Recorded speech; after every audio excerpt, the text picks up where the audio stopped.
Hey man, what's up, bro? How's it going? Good, good. So, what is this meeting for? Well, man, we've really enjoyed your time at McQuisley Productions. Truly have. But, we're letting you go. What? Excuse me, you're firing me?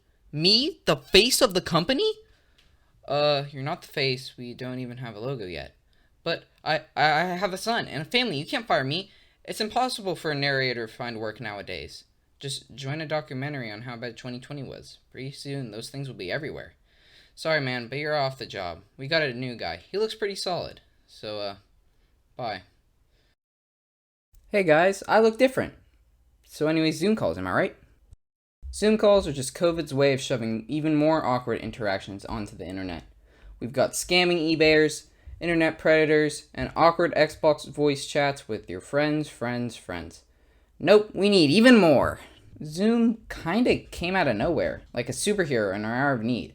It rendered Skype, Google Meet, and FaceTime useless.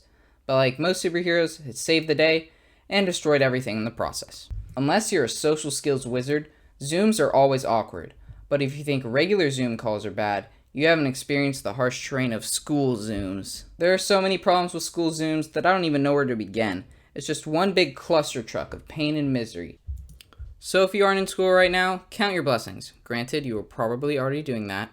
And be thankful that school Zooms are not your problem. Because yes, they are a problem. And probably one of the worst things school has ever done. And that's saying something. In theory, Zoom sounds great. You don't have to speak, look good, make eye contact, or wear anything besides my limited edition Hello Kitty underwear. But teachers have a way of making things engaging.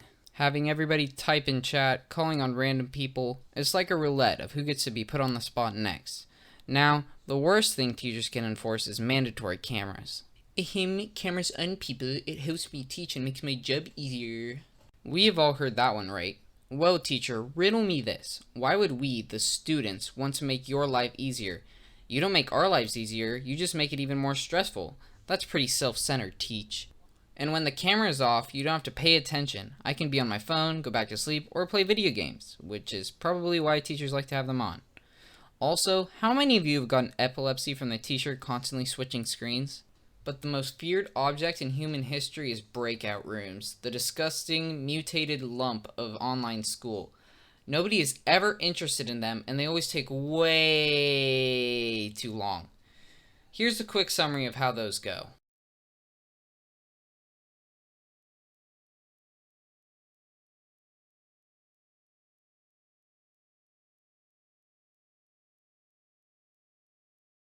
Who made those? Who thought that was a good idea? Which poor, demented soul came up with that? Over here in the strange land of California, we're going to school 2 days a week, and it's a lot worse than regular school. There are very few kids in any of the classes, and in one of the classes, it's just me and the teacher.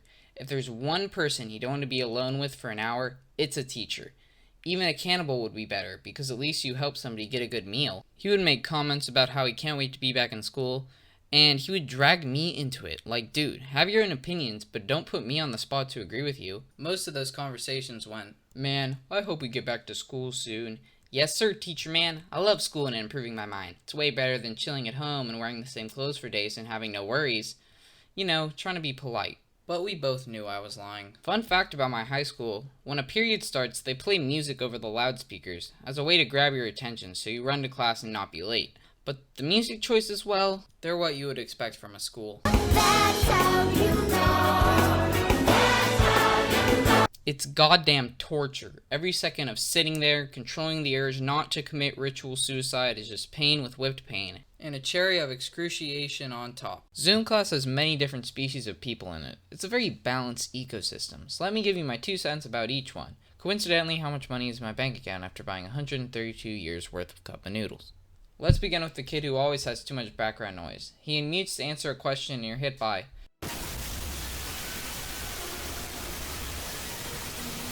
I don't know where he's having this Zoom. Maybe in the middle of a war zone or the runway of an airport? Next is the person who only types in chat. It's not bad or annoying, but homie, this isn't a Twitch stream. You can't just put x equals 34 and get away with it. There's an unmute button for a reason. Unless you're calling from a trumpet convention, then it's fine. Oh, and there's always that one kid whose Wi-Fi sounds straight out of 1738. The teacher will call on the poor guy and he will unmute and sound like his mouth is full of cheese graters. And the teacher only makes it worse by continuing to have the guy share. Like, move on. His router is obviously located 1,000 miles away from his computer. And finally, the baby guy. Now, it doesn't have to be a baby. It can be a dog, cat, hamster. But there's always one show-off who pulls out something cute to show the class. And they just have it sit there and do nothing. Imagine if we were in regular school and I just pulled out a baby. Out of nowhere. Nobody asked for it. This isn't small human show and tell. Maybe they want clout or a teacher to tell them the thing they're holding is cute. Either way, it's annoying and I hate it. Thanks for watching, everybody. I hope you liked it. Sorry this one took a little while. I was doing real life stuff, but hopefully I'll do more. And I'll see you in the next one. Subscribe if you want to. I'm not your mom.